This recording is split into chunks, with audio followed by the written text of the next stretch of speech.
Ladies and gentlemen, let me tell you something right now. If you're breathing, you've got a shot at winning today. Every single day is a new opportunity. You don't have to wait for a new year. You don't need perfect conditions. And you sure don't need approval from anybody else. The day you woke up today, God gave you another shot, another chance to take one more step, to say yes to your future and no to anything holding you back. Starting your morning with purpose and gratitude is one of the most powerful ways to take control of your life, because the way you begin your day determines how you live your day. Most people wake up and immediately react to the world around them. Alarms, notifications, worries, deadlines, and other people's expectations. But winners understand that the morning is sacred. It's a time to set your intention, realign with your purpose, and thank God for another chance to move forward. Gratitude shifts your mindset from lack to abundance. When you wake up and say, thank you, you're telling the universe, I see what I have, and I'm ready for more. You're not focused on what's missing, you're focused on what's possible. And that one simple act rewires your brain to seek opportunity instead of obstacles. See, gratitude and purpose are connected. When you recognize the blessing of waking up, you start asking yourself, what can I do with this day? You stop wasting time scrolling, stressing, or procrastinating. You start living with urgency, not panic, but intentional urgency. You realize that time is the most valuable thing you own, and every minute is a chance to build something meaningful. I've learned that people who wake up with purpose don't need motivation, they create it. They don't wait for the perfect moment, they make the moment count. Purpose gives your day a direction, and gratitude gives your heart the fuel to walk in that direction. When I was down and out, I still had mornings, I still had sunrises, I still had breath in my lungs, and I learned to start each of those mornings saying, Lord, thank you. Not because everything was fixed, but because I had the chance to fix it. That's the mindset you need to carry. You don't need everything to be perfect to be thankful. You just need to recognize that life is still offering you chances. Now, once you get that gratitude flowing, you begin to ask yourself different questions. Instead of why me, you ask what now? Instead of what if I fail, you say, what can I learn? That's the power of beginning your day. You're setting the tone before the world gets its hands on you. You're not waiting for something good to happen. You're becoming the good that happens. And it doesn't take much. You don't need a mansion, $1 million business, or a perfect relationship to start your day with gratitude. All you need is awareness. All you need is breath. You can start with something as simple as writing down 3 things you're grateful for, or speaking your purpose aloud while brushing your teeth. You can open your Bible, say a quick prayer, or just sit still for 5 minutes and breathe deeply. That's not wasting time. That's preparing for the fight. Because life will throw things at you. People will test you. Situations will try to break your focus. But when your morning starts strong, when your spirit is centered, when your gratitude is activated, you're not easy to shake. You walk different. You talk different. You don't need external applause to feel valuable because your worth is already rooted in something solid. The truth is everybody gets the same 24 hours. The difference between those who win the day and those who lose it starts with how they wake up. Do you rise with dread or do you rise with determination? Do you curse the clock or do you thank God for one more chance? It's not about being perfect. It's about being intentional. Winners don't stumble into success. They prepare for it. And the preparation starts before the world even knows you're awake. Setting clear goals before the world distracts you is one of the smartest decisions you can make to ensure that your day belongs to you and not to the chaos around you. When you wake up and your mind is immediately filled with notifications, email, social media, and everybody else's problems, your time is no longer yours. That's why successful people carve out a moment early in the morning to decide what they want to accomplish, not what others expect from them. You see, life doesn't reward people who stay busy. It rewards people who stay focused. And the only way to stay focused is to know exactly what you're aiming for. You can't hit a target if you never take the time to set it. Every day is an opportunity to get closer to your dreams. But dreams don't move on their own. You have to put them in motion, and that motion starts with clarity. One of the reasons people feel overwhelmed is because they have too many things pulling at them, and none of them are rooted in their own priorities. But when you wake up and say, here's what I need to do today to move forward, you reclaim your power. You stop being reactive and start being proactive. You stop drifting and start driving. I always tell people, don't just write a to-do list, write a success list. Identify 3 specific things that, if completed today, will move your life, your business, your mindset, or your family forward. It could be making a phone call you've been avoiding, finishing a task you've been putting off, or spending quality time with someone who matters. The point is to be deliberate. If you don't take time early in the day to name your goals, the world will assign you its own. You'll find yourself working hard all day but accomplishing nothing meaningful. And that's exhausting. That's how people burn out. Chasing everybody else's expectations without honoring their own vision. Let me tell you something else about goals. They don't have to be big, they just have to be clear. You don't need to build Rome in a day. You just need to lay one brick with purpose. Small wins stacked daily become unstoppable momentum. But you can't even get that momentum if you don't decide what winning looks like for you today. When you start your day with your own blueprint, you stop living on autopilot. You stop comparing your pace to others because you focused on your lane. That kind of clarity gives you confidence. It gives you direction. It gives you peace. Because instead of asking yourself, did I do enough today? You'll be able to say, I did what I set out to do. And you've got to do this before the noise kicks in, before the meetings, before the calls, before the demands. Those first few moments in the morning are when your mind is the clearest, your spirit is the calmest, and your willpower is the strongest. That's when you plan. That's when you decide. That's when you take control. Because once the day gets going, it's much harder to course correct. You'll get pulled into other people's problems, and your vision will start to blur. But if you set your course early, you're less likely to drift. That's how winners operate. They don't wait until the day falls apart to try and fix it. They start with a solid foundation.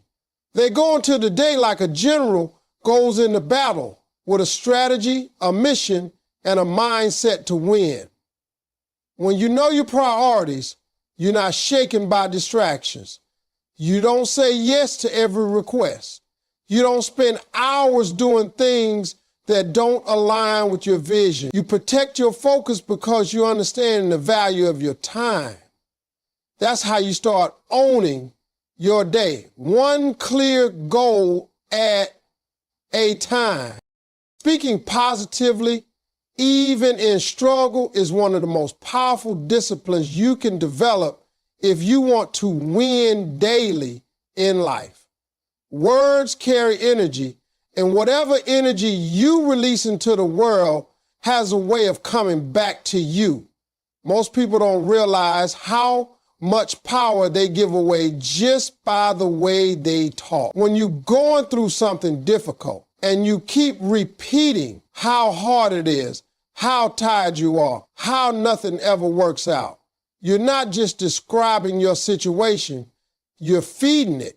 You're giving your struggle more fuel. But when you learn to speak with authority, when you declare strength even in weakness, hope, even in hardship, and faith, even in fear.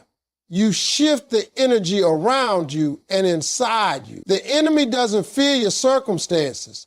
The enemy fears your words, because your words shape your belief and your belief shapes your outcome. There were times in my life when I had every reason to complain. I was broke and homeless, sleeping in my car. But I made a decision that I wasn't going to let my situation dictate my speech. I would look in the mirror and say, Steve, this ain't where it ends. You're built for more than this. You're going to make it. I didn't say it because I felt like it. I said it because I needed to believe it. And eventually that belief started building something inside me. Speaking positively is not about ignoring your reality. It's about choosing to speak life into your future, even when your present looks dark. You don't have to lie to yourself, but you don't have to curse yourself either. You can acknowledge this struggle without surrendering to it. You can say, this is tough, but I'm tougher. This is painful, but I'm growing. This hurts, but it won't last forever. The truth is, your words are seeds. Every time you speak, you planted something in your mind and your spirit. If you keep planting negativity, don't be surprised when nothing good grows. But if you plant power, courage, faith, and vision, even in the middle of chaos, you'll start to see strength rise up in you that you didn't know you had. That's why affirmations work. That's why prayer works. That's why encouragement works. Because repetition rewires your brain and energy attracts results. Start paying attention to the words you use about yourself, your life, and your future. If you wouldn't say it to someone you love, don't say it to yourself. You are listening to you more than anyone else is, and what you say in private determines how you feel in public. One of the most important things you can do is protect your mouth when your emotions are high. Struggle makes people emotional, and emotions can make you speak defeat. But winners discipline their words. They know how to sit in the pain without surrendering to it. They know how to cry and still declare victory. That's real strength. Not pretending everything is fine. Speak what you expect, not just what you experience. Speak where you're going, not just where you are. And if you don't have the strength to speak powerfully on your own, surround yourself with people who will speak it over you. Find friends who build you, not break you. Listen to messages that lift you. Read books that remind you who you are. Your words are weapons. Use them wisely. Don't hand your enemy the sword by speaking like you've already lost. Speak like you've already overcome, even if you're still walking through the fire. Because that mindset, that language, that inner declaration, that's what separates people who survive from people who succeed. Protecting your peace from toxic people is one of the most crucial things you can do if you want to grow, stay focused, and live a life that aligns with your purpose. Not everyone deserves access to your energy. Some people are only in your life to distract you, drain you, and keep you small. They wear disguises. They come as friends, co-workers, even family, but their spirit carries confusion, jealousy, gossip, manipulation, or negativity. When you allow these types of people into your space unchecked, your peace is the first thing to suffer. And once your peace is disturbed, your mind becomes cluttered, your emotions become unstable, and your vision gets blurred. Protecting your peace isn't about being rude or isolating yourself. It's about creating boundaries that preserve your mental, emotional, and spiritual health so that you can continue walking in your calling. You have to recognize that peace is power. Without peace, your energy is scattered. You can't think straight, you can't make wise decisions, and you can't hear clearly from God. That's why toxic people are so dangerous. They don't just annoy you, they rob you of clarity. They'll have you second-guessing yourself, questioning your worth, and stepping out of character to deal with their mess. Some people thrive on chaos, and if you're not careful, they'll invite you into it under the disguise of connection. That's why you need to be intentional about who you allow to speak into your life and share space with your spirit. You don't need everybody's approval. You don't need to be everyone's fixer. You don't need to argue with people who are committed to misunderstanding you. Sometimes protecting your peace means not responding, not explaining, and not engaging. Silence is a boundary, and peace is a choice. One of the hardest lessons I had to learn was that not everyone who starts with you is meant to stay with you. Growth reveals relationships. When you start to elevate, certain people will be uncomfortable, not because you've changed for the worse, but because your light exposes their shadows. They were fine with you as long as you stayed where they were. But the moment you start to dream bigger, think differently, or want more out of life, they start to criticize, pull back, or even sabotage. That's when you know it's time to protect your peace. You have to be okay with letting go of what no longer aligns with where you're going. And yes, it might hurt. Yes, it might feel lonely. But peace is better than popularity, and clarity is better than comfort. People will test your boundaries. They'll call you selfish when you start to put yourself first. They'll say you've changed when you stop playing small. But the truth is, protecting your peace is one of the most selfless things you can do. Because when you're centered, calm, and spiritually aligned, you show up better for everyone around you. You love harder, lead stronger, and live more authentically. But you can't give the best of you if you're always surrounded by people who bring out the worst in you. You have to learn to recognize the energy people carry and decide whether it adds value or adds chaos. And if it's chaos, it has to go. It's okay to love people from a distance. It's okay to wish them well without letting them back into your inner circle. Forgiveness doesn't mean access. Healing doesn't require reconnection. Protecting your peace means being so in tune with your purpose that you no longer tolerate distractions disguised as relationships.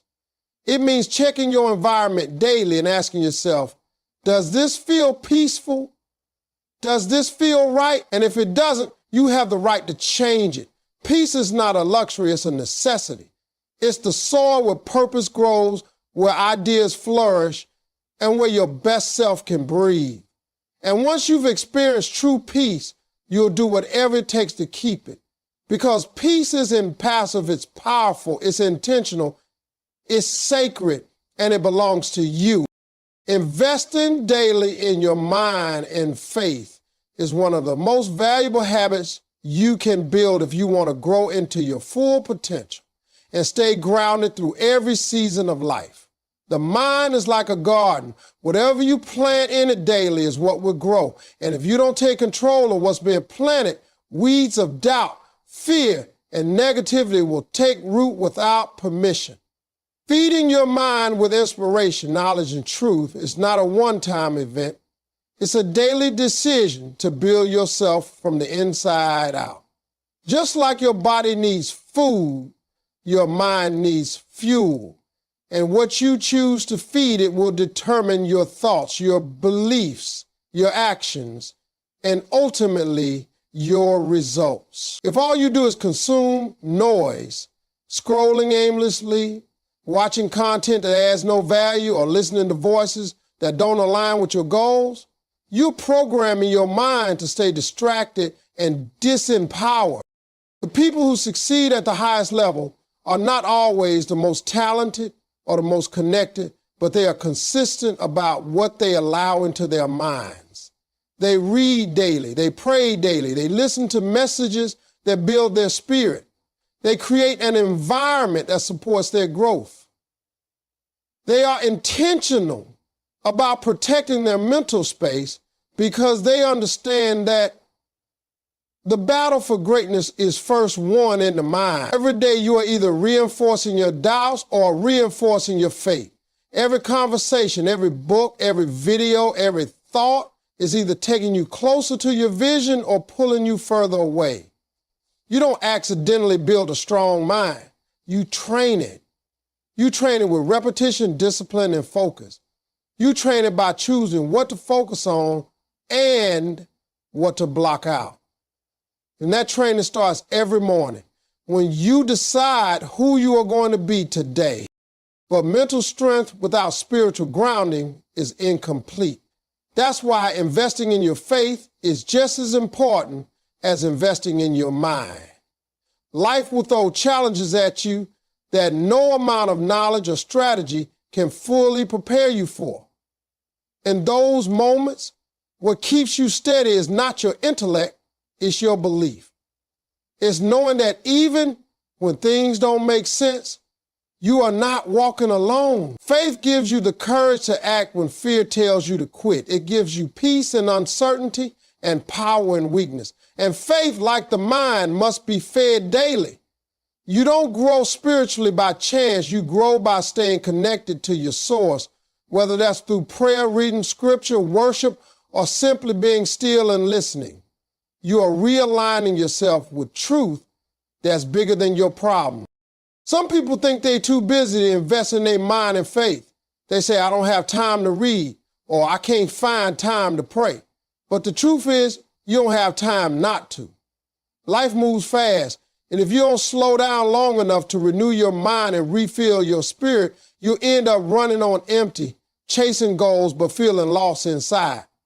And eventually that catches up to you. You'll start to feel burnout, confusion, and emotional exhaustion. But when you pour into yourself consistently, you lead your life instead of life leading you. You make decisions from clarity, not pressure. You face challenges with strength, not panic. And you move through life with purpose instead of being pushed around by whatever comes next. Building this daily habit doesn't have to be complicated. It can be as simple as reading 10 pages of a book that inspires you, journaling your thoughts and prayers in the morning, or listening to something uplifting on your commute.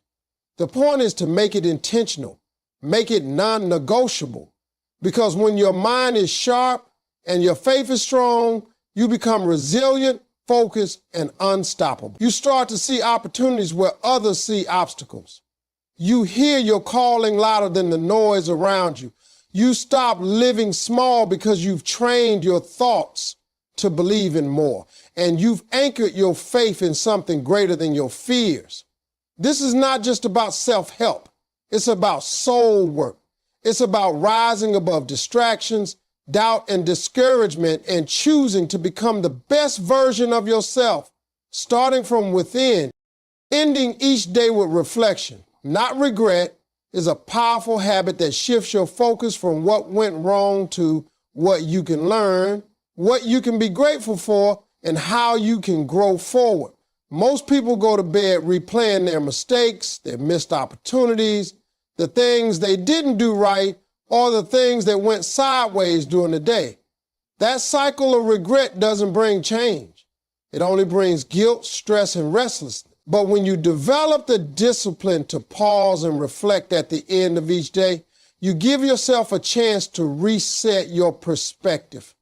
You start to see the lessons instead of the losses. You stop beating yourself up and start building yourself up. Because growth doesn't come from being perfect. It comes from being honest, being aware, and being willing to do better tomorrow than you did today. Reflection is not just looking at what you didn't get done, it's celebrating what you did do. You might not have accomplished everything, but you moved, you tried, you showed up. That counts. When you reflect, you recognize progress, not just results. You begin to see your life as a journey rather than a checklist. And when you treat each day as part of the process, you free yourself from the pressure of needing everything to be fixed overnight. Reflection helps you slow down, acknowledge what's working, admit what isn't, and decide how you want to move forward. It's like taking inventory of your day. What added value, what drained energy, and what needs to be adjusted. That kind of clarity builds confidence.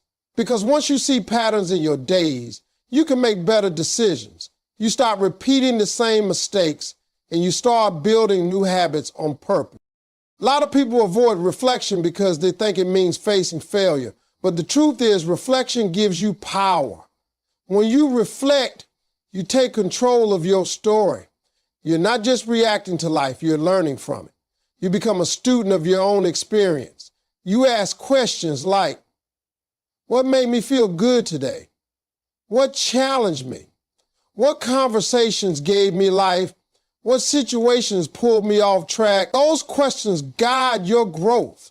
They help you understand not just what happened, but why it happened and how you can show up differently next time. That's not weakness, that's wisdom. It's emotional maturity. And it's one of the things that separates people who stay stuck from people who evolve. Spiritual reflection at the end of the day also deepens your connection to your purpose and your peace. When you take a moment to pray, to thank God for the day and to release whatever burdens you've been carrying, you're not just ending the day. You're resetting your soul. You're letting go of the weight you were never meant to carry overnight. You're choosing rest over rumination. That simple act of spiritual reflection puts everything back into perspective. No matter how the day went, you realize you're still here, still growing, and still covered by grace. That awareness allows you to close the day with peace instead of pressure, with calm instead of chaos. Reflection also helps you stay accountable. You're not relying on excuses or outside circumstances to define your growth. You're checking in with you. You're asking yourself if you lived up to your own standards, if you treated others the way you intended, if you kept your priorities straight. And if the answer is no, that's not failure. It's a chance to realign. Reflection is not judgment, it's awareness. And with awareness comes responsibility, the responsibility to choose better, to do better, to be better, not because someone is watching, but because you owe it to yourself to live fully and intentionally. When you reflect consistently, you stop carrying yesterday's baggage into tomorrow. You clean the slate, you learn the lessons, you move forward lighter, clearer, and more focused. That's how you grow strong from the inside out. That's how you build discipline without pressure and develop peace without perfection. That's how you turn every day into a stepping stone instead of a stumbling block. Reflection isn't optional if you want to live with direction. It's essential. It's the quiet moment when you sit with yourself and remember why you started, how far you come, and who you're becoming in the process.